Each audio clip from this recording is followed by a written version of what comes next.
Want to talk about the buildup in Ukraine right now. This is getting kind of out of hand. Russia has warned NATO against sending any troops to Ukraine as frightening escalation looms. The Kremlin's latest statements out Friday amid the potential new Ukraine crisis, which has been a serious flare-up in fighting in the Donbass region, along with what appears to be far bigger than usual troop movements on the Russia side.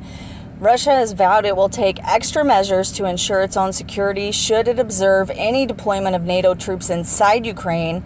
The Kremlin stated it firmly warned that against any potential looming NATO troop involvement. So World War III is going to be a battle for resources and territory.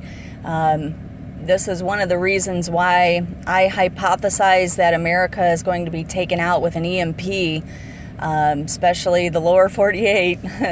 Because it's the only way that they can preserve the land without it being contaminated with radiation, because they still need the land to farm for their growing populations. But it's a good way to knock us all out of the loop. China and Russia would definitely take massive advantage of this. I do believe we are seeing that buildup right now in between this conflict with Ukraine and Russia again moving forward. Other interesting news is breaking. A U.S.-Iran nuclear deal talks will finally be held Tuesday in Vienna. The long-awaited and until now seemingly elusive sit-down between Biden administration and Iranian officials looks like it's finally going to happen. So it'll be next Tuesday in Vienna, along with all major signatories of the JCPOA.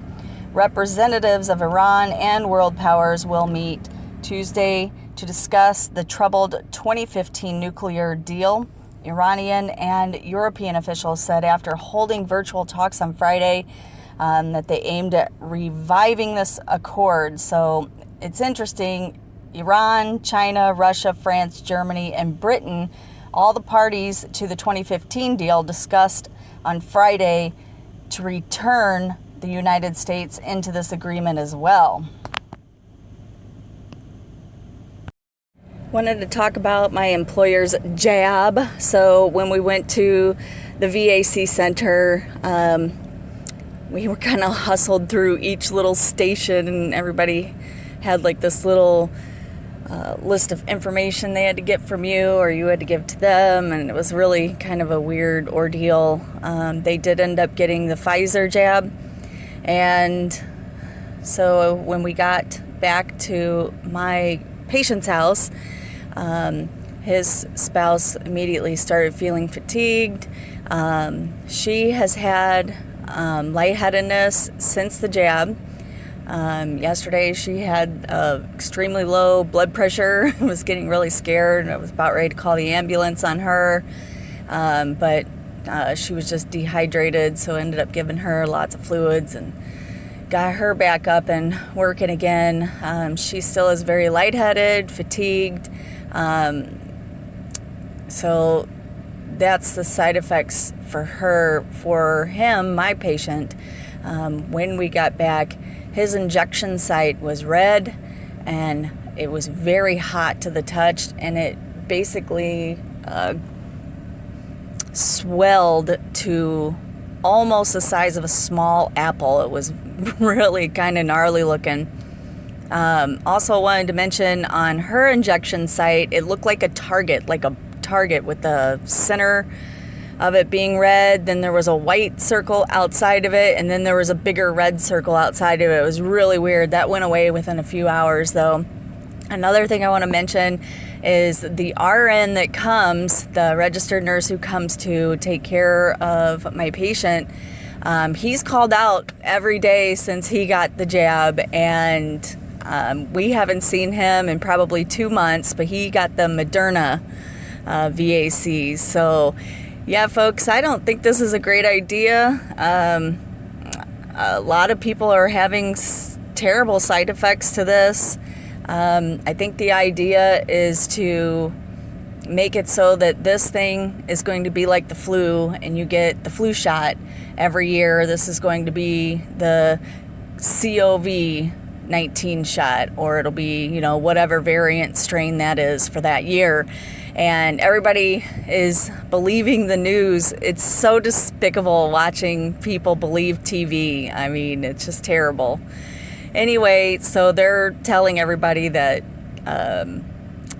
that this is a good thing, that it's 100% protects you against COVID, and it's like, no, it doesn't, guys. You don't understand. This is going to be like the flu. Every variant, every time the DNA changes, it will reinfect you. You may be okay against that particular strain you got VAC'd for, but you are definitely going to have to go through this year after year after year.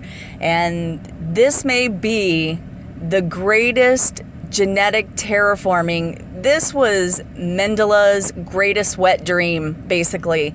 The guy who served Nazi Germany and did all the experiments on the Jews and all the other people who lost their lives during World War II. His projects, his works never stopped.